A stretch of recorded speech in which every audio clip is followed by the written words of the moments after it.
أيا صرحا يزف لنا البشائر لننهى لهن من دار البشائر.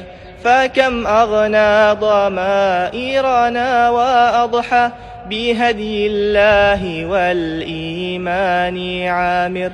أيا صرحا يزف لنا البشائر لننهى لهن من دار البشائر.